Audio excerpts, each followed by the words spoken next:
దేశంలో టెర్రరిస్టులు భయపెట్టే రోజులు పోయాయన్నారు బీజేపీ జాతీయ నేతలు. వారి గడ్డపైనే గజగజ వణుకుతున్నారన్నారు. కొన్నేళ్ల కింద దేశంలో సేఫ్టీ లేదని చెప్పడానికే టెర్రరిజాన్ని వాడారన్నారు. కానీ ఇప్పుడు కాలం మారిందన్నారు. మోదీ హయాంలో దేశం అభివృద్ధి బాటలో పయనిస్తోందన్నారు నేతలు. త్వరలోనే దేశం ఆర్థిక వ్యవస్థలో 3వ స్థానం చేరుకుంటుందన్నారు. మహారాష్ట్రలో వచ్చేది మహాయుతి సర్కారే అన్నారు బీజేపీ జాతీయ నేతలు.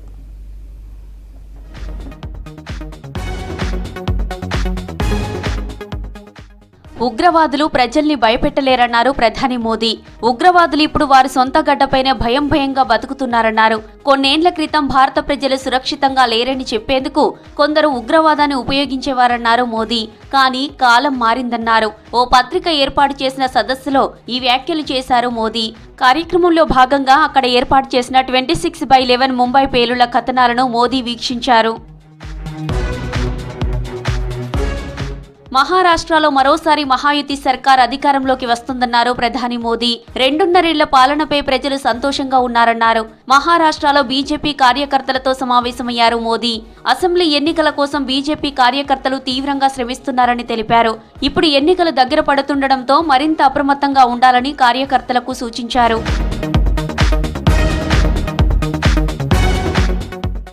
బీజేపీ అధికారంలోకి వచ్చిన 10 ఏళ్లలో ప్రధాని మోదీ నాయకత్వంలో దేశం అభివృద్ధి బాటలో వెళ్తోందన్నారు కేంద్ర హోంమంత్రి అమిత్ షా. మోదీ ఈ దేశానికి పూర్తి భద్రత కల్పిస్తూ సుసంపన్నం చేశారన్నారు. 2027 నాటికి దేశ ఆర్థిక వ్యవస్థ ప్రపంచంలోనే 3వ అతిపెద్ద ఆర్థిక వ్యవస్థగా అవతరిస్తుందన్నారు. జార్ఖండ్ దుమ్కాలో జరిగిన 2వ విడత అసెంబ్లీ ఎన్నికల ప్రచార సభలో మాట్లాడారు అమిత్ షా. జార్ఖండ్ సర్కార్ हेमंत की सरकार ट्रांसफॉर्मर है, मगर आपका ट्रांसफॉर्मर जल गया है. बदलना नहीं है युवाओं, उखाड़ कर फेंक दो ट्रांसफॉर्मर को और भाजपा सरकार लाओ. मोदी जी की भेजी हुई पाई सीधे आपके गांव में पहुंचाने की जिम्मेदारी భారతీయ జనతా పార్టీకి है. జార్ఖండ్లో శాంతి భద్రతలు క్షీణించాయన్నారు కేంద్ర మంత్రి శివరాజ్ సింగ్ చౌహాన్. నిత్యం ఎక్కడో ఒకచోట హత్యలు, అత్యాచారాలు జరుగుతున్నాయన్నారు. రోజు ఎన్ని కిడ్నాప్లు జరుగుతున్నాయో లెక్కే లేదన్నారు. దీనికి కల్పనా సోరెన్ ఆన్సర్ ఇవ్వాలన్నారు. కానీ ఆమె ఎందుకు సైలెంట్ గా ఉంటున్నారని ప్రశ్నించారు శివరాజ్ సింగ్ చౌహాన్. कल्पना सोरेन जवाब दे, कितनी बेटियों की हत्या हुई है? अंकिता सिंह जिंदा जला दी गई इस धरती पर. 7,400 बलात्कार हुए इस धरती पर. मान सम्मान और इज्जत सुरक्षित नहीं है इस सरकार में. इरफान अंसारी उनकी ही बेइज्जती करता है और कल्पना सोरेन कैसी देवरानी है, तुम्हारे मुंह से बोल नहीं फूटता. జార్ఖండ్లో బీజేపీ అధికారంలోకి రావడం ఖాయమన్నారు అస్సాం సీఎం. జార్ఖండ్ బీజేపీ ఎన్నికల కో ఇన్ఛార్జి హిమంత బిశ్వశర్మ.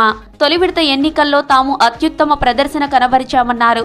త్వరలో జరిగే 2వ విడతలోనూ బాగా పర్ఫామ్ చేస్తామన్నారు.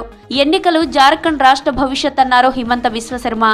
ये निर्णय करेगा कि झारखंडिया के लिए रहेगा कि ये झारखंड घुसपैठिया अपना ग्रिप में ले लेगा. ये चुनाव यही डिसाइड करेगा कि झारखंड का अस्मिता रहेगा कि घुसपैठिया और घुसेगा.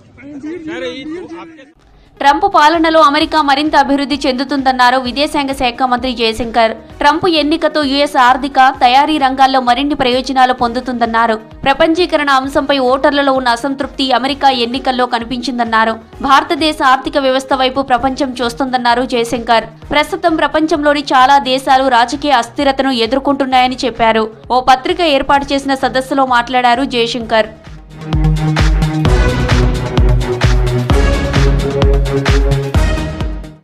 ప్రపంచ దేశాలతో సంబంధాలను మరింత బలోపేతం చేసేందుకు ప్రధాని మోదీ ఇవాల్టి నుంచి 5 రోజుల పాటు 3 దేశాల్లో పర్యటించనున్నారు. ఢిల్లీ నుంచి నేరుగా నైజీరియా వెళ్లారు ప్రధాని. తర్వాత బ్రెజిల్, గయానా వెళ్తారు.